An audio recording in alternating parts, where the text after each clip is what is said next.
এদিকে বিএনপি নেতারা বলেছেন, বাংলাদেশের জমিনের উপর 1 ইঞ্চি জায়গা ব্যবহার করে ভারতে ট্রেন চলাচল করতে দেওয়া হবে না। প্রধান দায়িত্ব হচ্ছে সেনাবাহিনীকে সবসময় যুদ্ধের জন্য প্রস্তুত রাখা। নিরাপত্তা ঝুঁকির মধ্যে পড়ে যাবো আমরা কিভাবে? যে ভারত যে ট্রেন নিয়ে যাবে বাংলাদেশের ভিতর দিয়ে, সেখানে তারা আর্মি এবং মিলিটারি সামরিক অস্ত্রশস্ত্র নিয়ে যেতে পারে। দর্শক শ্রোতা, হঠাৎ এটাকে সিদ্ধান্ত নিলেন নতুন সেনা প্রধান। দর্শক, আপনারা জানেন যে নতুন সেনা প্রধান তিনি নতুন যোগদান করে এবার কঠিন চমক দেখাতে যাচ্ছে এবং এই দিকে কঠিন বিপদে পড়ে গেলেন প্রধানমন্ত্রী। দর্শক, প্রধানমন্ত্রী এবার কি সিদ্ধান্ত নিবে আমরা সে বিষয়ে বিস্তারিত জানবো এবং আজকের ভিডিও কিন্তু খুবই ইম্পর্টেন্ট একটি ভিডিও এবং বর্তমান যে রাজনৈতিক অঙ্গনের সর্বশেষ আপডেটগুলো রয়েছে সেগুলো আজকে আপনারা জানতে পারবেন। তো কথা না বাড়িয়ে চলুন আমরা ভিডিও মূল আলোচনা চলে যাই। ভিডিও মূল আলোচনা চলে যাওয়ার আগে আপনার কাছে আমার ছোট করে অনুরোধ, তবে প্রত্যেক মুহূর্তের আপডেট পেয়ে যান তো অবশ্যই চ্যানেল সাবস্ক্রাইব করে দেবেন এবং পাশে থাকা বেল আইকনটি ক্লিক করে দেবেন, তাহলে প্রত্যেক মুহূর্তের আপডেটটি সবার আগে পৌঁছাবে আপনার কাছে। তো সব কথা না বেরিয়ে চলুন আমরা আসলে ঘটনাটা কি আমরা সেটা বিস্তারিত দেখে আসি। এদিকে বিএনপি নেতারা বলেছেন, বাংলাদেশের জমিনের উপর 1 ইঞ্চি জায়গা ব্যবহার করে ভারতে ট্রেন চলাচল করতে দেয়া হবে না। বলেন, ভারতের সাথে করা চুক্তি দেশের স্বার্থবিরোধী, জনগণ তা মানে না। বেগম খালেদা জিয়াকে প্রতিহিংসার কারণে সরকার বন্দী করে রেখেছে বলেও অভিযোগ করেন বিএনপি নেতারা। মিরাজ হোসেন গাজীর রিপোর্ট। জাতীয় প্রেস ক্লাবের সামনে এক অবস্থান কর্মসূচিতে বিএনপি চেয়ারপারসনের উপদেষ্টা জয়নুল আবদিন ফারুক বলেন, উন্নত চিকিৎসা পাওয়া বেগম খালেদা জিয়ার মৌলিক অধিকার। চিকিৎসকরা তাকে বিদেশে নেয়ার সুপারিশ করলেও প্রতিহিংসার কারণে সরকার যেতে দিচ্ছে না। তিনি বলেন, প্রধানমন্ত্রীর ভারত সফরে দেশের স্বার্থবিরোধী চুক্তি করা হলেও জনগণ তা বাস্তবায়ন করতে দেবে না। আমার পানির ন্যায্য হিসাব আনতে পারেন না, বরঞ্চ নতুন চুক্তি করে আমার বুকের উপরে দিয়ে রেল লাইন নির্মাণের সমঝোতা চুক্তি আপনি স্বাক্ষর করেন। বাংলাদেশে এই ভারতীয় আগ্রাসনের বিরুদ্ধে লড়াই করতে হবে। জীবনের যত শক্তি আছে সকল শক্তি প্রয়োগ করে বাংলাদেশে হিন্দুস্তানের এই আগ্রাসন এর রেল লাইন নির্মাণ বন্ধ করবই করব। এদিকে বিএনপি চেয়ারপারসন বেগম খালেদা জিয়া ও ইঞ্জিনিয়ার ইশরাক হোসেন সহ কারাবন্দী নেতাকর্মীদের মুক্তির দাবিতে ঢাকা রিপোর্টার্স ইউনিটি মিলনায়তনে প্রতিবাদ সভা করেছে জিয়া শিশু কিশোর মেলা। সভায় বিএনপির vice chairman doctor Asaduzzaman Ripon বলেন, বেগম খালেদা জিয়াকে সাজা দেয়া 500 পৃষ্ঠার রায়ের কোথাও লেখা নেই যে এতিমের টাকা আত্মসাৎ করেছেন। তিনি প্রশ্ন রাখেন, তিস্তার মহাপরিকল্পনা নিয়ে ভারতের সাথে কেন আলোচনা? যেখানে বিশ্বাসই নাই, যেখানে তুমি আমাকে কাটা তার দিয়ে ঘিরে রাখছো, হ্যাঁ, আমার তো পুরো বাংলাদেশটা ইন্ডিয়াটা জেলখানা বানিয়ে রেখেছে এক হিসাবে, তা আমি কেন তোমার মানে রেল লাইন যেতে দেবো? তখন তুমি বলবা যে তোমার চোরা চালানিরা আমার রেল লাইন যাবে, এখন আমার রেল লাইন পাহাড় জন্য আমার সৈন্য লাগবে, এরপর তাই বলবে।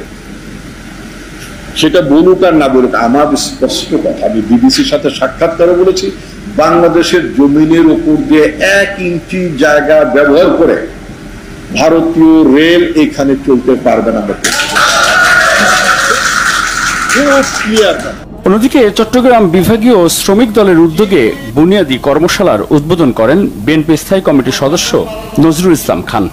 দেশে ভোটাধিকার ও মানুষের গণতান্ত্রিক অধিকার ফিরিয়ে দিতেই বেগম জিয়ার মুক্তি প্রয়োজন বলেও মন্তব্য করেন নজরুল ইসলাম খান। দেশনেত্রী বেগম খালেদা জিয়া অন্যায়ভাবে কারারুদ্ধ, দারুণভাবে অসুস্থ, তাকে ষড়যন্ত্রমূলকভাবে মৃত্যুর মুখে ঠেলে দেওয়া হচ্ছে। তার মুক্তি দরকার। মুক্তি তার জন্য না, খালি আমাদের জন্য দরকার।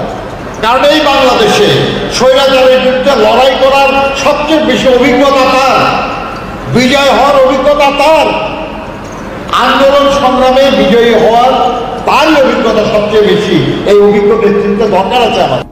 আপসীন এই নেত্রীর মুক্তির জন্য দেশবাসীকে ঐক্যবদ্ধ হওয়ার আহ্বান জানান বিএনপি নেতারা। তো দর্শক, আপনার ভিডিওটি দেখলেন। ভিডিও দেখে যদি আপনার কোনো মন্তব্য থাকে তাহলে অবশ্যই কমেন্ট বক্সে আপনার মূল্যবান মন্তব্য জানিয়ে দেবেন। দর্শক, এখন আমরা পরবর্তী আরেকটি ভিডিও দেখব, যেটা দ্বারা আমরা আরও কিছু তথ্য আমরা জানতে পারবো। দর্শক, চলুন আমরা সেই ভিডিওটি বিস্তারিত দেখে আসি। গতকাল মির্জা ফখরুল ইসলাম আলমগীরও যুক্ত হয়েছেন সে অপপ্রচারে। গতকাল তিনি একটি প্রেস কনফারেন্সে যে বক্তব্যগুলো দিয়েছেন এগুলো একেবারেই অসত্য এবং ডাহা মিথ্যা কথা, এবং সমঝোতা স্মারকের সকল ধারা উনি হয়তো পড়েননি, বা যারা এই অপপ্রচার করছেন তারা সকল ধারা পড়েননি। সকল ধারা না পড়ে না বুঝেই খণ্ডিতভাবে তারা এগুলো তুলে ধরে সাধারণ মানুষকে বিভ্রান্ত করছে। এই জন্য আজকে আমি সঠিক তথ্যগুলো আপনাদের সামনে তুলে ধরব ডকুমেন্ট সহকারে।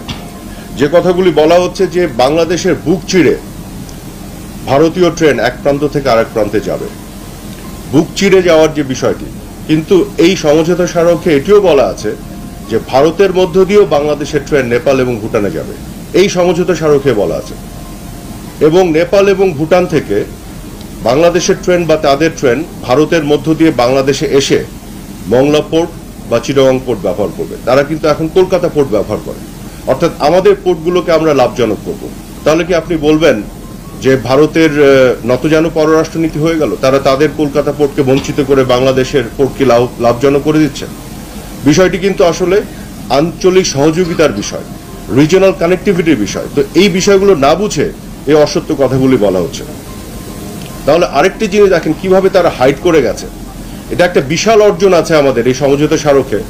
আপনারা দেখবেন যে নেপাল থেকে ভারতের মধ্য দিয়ে ভারতের যে গ্রিড লাইন, সেই গ্রিডের ট্রান্সমিশন লাইন দিয়ে আমরা নেপাল থেকে 40 মেগাওয়াট বিদ্যুৎ আমদানি করব। এবং যখন আমাদের শীত মৌসুমে বিদ্যুতের চাহিদা দেশে কম থাকবে, অতিরিক্ত প্রডিউস করতে পারবো, আমরা রফতানিও করতে পারবো। তাহলে কি আপনি বলবেন যে ভারতের বুক চিরে বাংলাদেশ নেপাল থেকে বিদ্যুৎ আনবে এবং বিদ্যুৎ রফতানি করবে? এখানে তো পুরোটাই আমরা লাভবান হব। কাজে এই যে সমঝোতা স্মারকের এই বিষয়গুলো একেবারে উল্লেখ না করে, সমঝোতা স্মারকের পুরো বিষয়টি যে একটা উইন উইন, দুই দেশের জন্য যে লাভজনক, এই বিষয়টি উল্লেখ না করে খণ্ডিতভাবে তারা অপপ্রচারের স্বার্থে এই মিথ্যাচার করছে, গোলামি চুক্তি বলছে, নতজানু পররাষ্ট্রনীতি বলছে। এবং আরেকটি বিষয় আপনারা খেয়াল করে দেখেছেন যে মির্জা ফখরুল ইসলাম আলমগীর ওই কথা বলেছেন এবং অনেক অপপ্রচারকারী এটি বলছে যে আমাদের নাকি নিরাপত্তার ঝুঁকির মধ্যে পড়ে যাব আমরা। কিভাবে? যে ভারত যে ট্রেন নিয়ে যাবে বাংলাদেশের ভিতর দিয়ে, সেখানে তারা আর্মি এবং মিলিটারি সামরিক অস্ত্রশস্ত্র নিয়ে যেতে পারে, তাতে জিও পলিটিক্যাল একটা ক্রাইসিস তৈরি হতে পারে। অথচ আপনাদেরকে আমি আজকে দেখাই যে এই সমঝোতা স্মারকে 3 নম্বর পয়েন্টে পরিষ্কার বলা আছে, 3 নম্বর পয়েন্টে, এটা আপনাকে দিয়ে দিব। এখানে কি বলা আছে? এখানে বলা আছে যে গুডস উইদাউট রেড ট্রাফিক, মানে রেড ট্রাফিকের সংজ্ঞা দেওয়া আছে, dangerous and offensive goods including arms, ammunitions and explosives. অর্থাৎ আর্মস, অ্যামিউনেশন অ্যান্ড এক্সপ্লোসিভস এগুলো নেওয়া যাবে না, এই সমঝোতা স্মারকেই পরিষ্কারভাবে বলা আছে। তাহলে এটা কোথায় পেলেন তারা? কল্পিতভাবে একটা উস্কানিমূলক একটা পরিবেশ তৈরি করছেন যেখান থেকে আর্মস নিয়ে যাবে। সমঝোতা স্মারকে তো এটা নিষেধ করা আছে। আরেকটি জিনিস আপনাদের বলি, এই সমঝোতা স্মারকে 4 নম্বর ধারায় বলা আছে, সুস্পষ্টভাবে বলছে কি, the movement of the goods and people within Bangladesh and India shall be subject to the relevant national laws, regulations and administrative provisions. অর্থাৎ ভারতের ট্রেন বাংলাদেশের ভিতরে ঢুকে পড়লেই এটা বাংলাদেশের আইনের মধ্যে অপারেটেড হতে হবে। একইভাবে বাংলাদেশের ট্রেন যখন ভারতের ভিতরে ঢুকে নেপাল বা ভুটানে যাবে, সেটা ভারতের আইনের মধ্যে অপারেটেড হবে। অর্থাৎ আমরা কিন্তু আমাদের আইনের মধ্যে এটাকে অপারেশনের।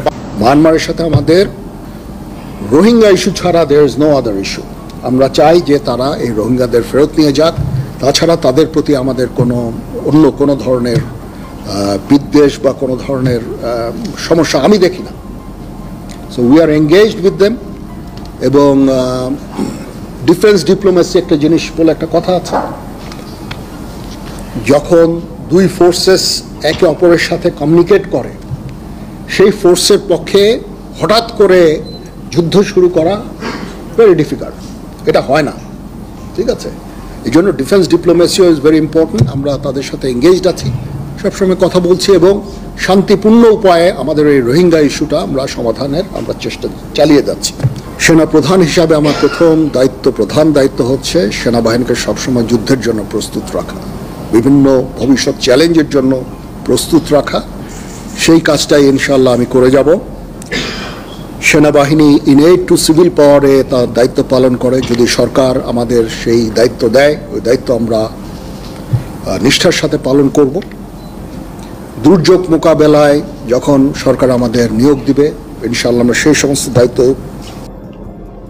তো দর্শক, আপনারা সম্পূর্ণ ভিডিও দেখলেন। আর সম্পূর্ণ ভিডিও দেখে যদি আপনার কোনো মন্তব্য থাকে, তাহলে অবশ্যই কমেন্ট বক্সে আপনার মূল্যবান মন্তব্য জানিয়ে দিবেন। দর্শক, কথা বলতে বলতে আমরা ভিডিও শেষ পা চলে এসেছি। ভিডিওকে শেষ করার আগে আপনার কাছে আবার অনুরোধ করছি, আপনি প্রত্যেক মুহূর্তের আপডেট পেয়ে যান তো অবশ্যই চ্যানেল সাবস্ক্রাইব করে দেবেন এবং পাশে থাকা বেল আইকনটি ক্লিক করে দেবেন, তাহলে প্রত্যেক মুহূর্তের আপডেটটি সবার আগে পৌঁছাবে আপনার কাছে। দর্শক, বিশেষ করে ভালো থাকবেন, সুস্থ থাকবেন। আল্লাহ হাফেজ।